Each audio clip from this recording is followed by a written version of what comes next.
Hey Pepper Gang, Marauders has announced info that will be in its next update, nicknamed Retribution, and what we can expect after that update as well.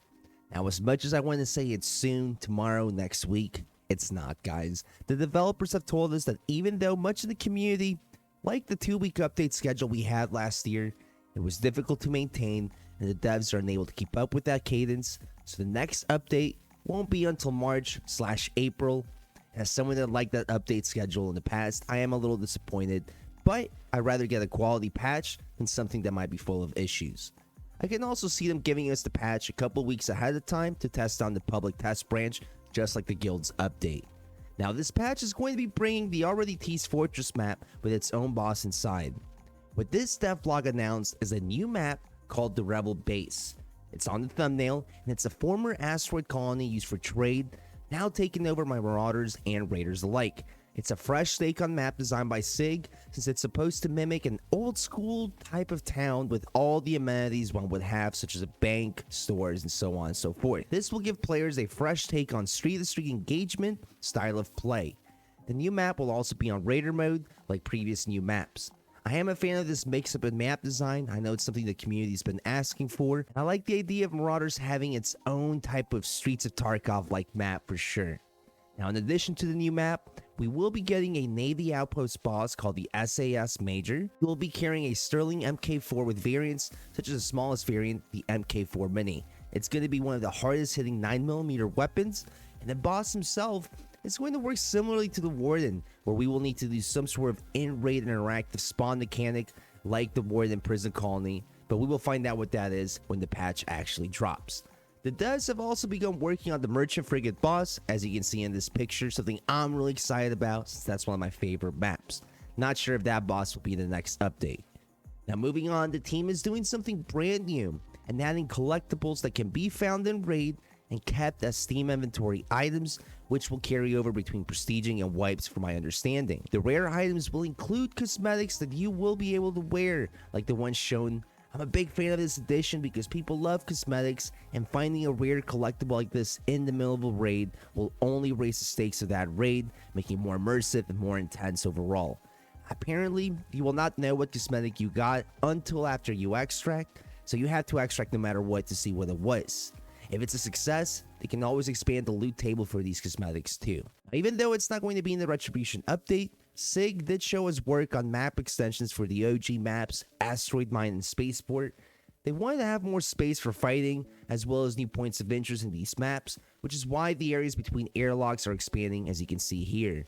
I have seen the OG maps change already over time for the better, and I think it is smart to expand the airlocks from each other, because there's a lot of fights that people complain about, people arriving right on top of each other. They also mentioned that they are looking to tweak how airlock selection works to prevent overlap of airlocks and people arriving on top of each other. Big fixes coming in, hopefully. The last thing shown is quality of life upgrades, such as the iron sights on the grease gun changing. Sega is always bringing a lot of bug and exploit fixes with each patch, so expect more of this when the patch arrives.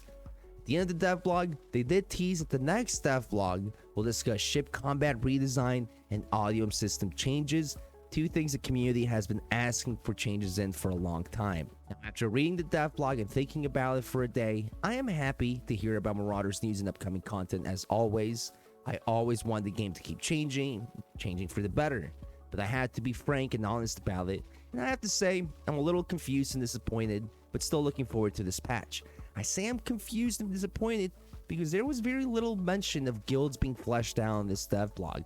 From my understanding in the past, I thought guilds was going to get more than one patch focusing in on it, with the hideout, tournaments, store, and more being fleshed out.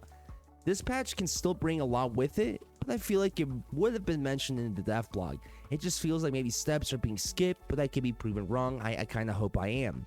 Guilds just doesn't feel complete and done, and I thought the next patch that we would hear about would be more about guilds, not on bosses and new maps. Get me wrong, I love new maps, bosses, guns, content of that sort. They get me excited. I love discovering it all. But I would be lying saying that this is what the game needs to retain players. People will re-download the game or recheck it out when the new content drops.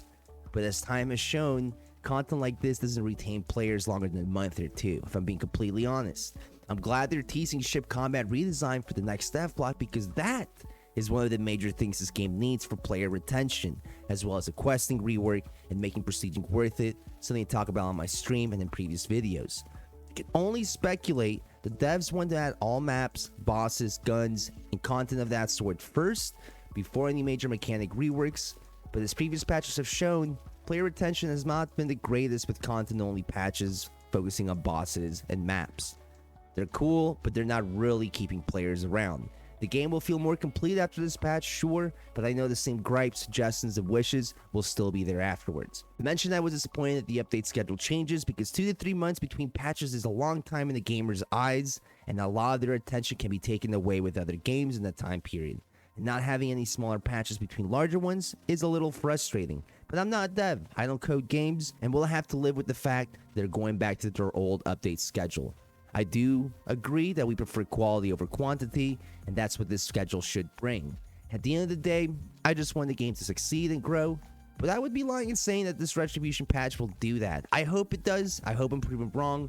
I'm just keeping my expectations a little lower now. I am looking forward to playing it, and I hope it brings a lot of new people to the game, and I just hope it's a solid patch. But until core mechanics get changed and reworked, I don't see Marauders having that large of a population until it's completely out of early access and all the pieces of the puzzle are put together. That's it for now, guys. Those are my thoughts on the patch. I am excited for both bosses and this rebel-based map. It's a nice mix-up in map design. And now you guys know what's coming next. Let me know what you think down below. Thank you for clicking the video and have a wonderful rest of your day.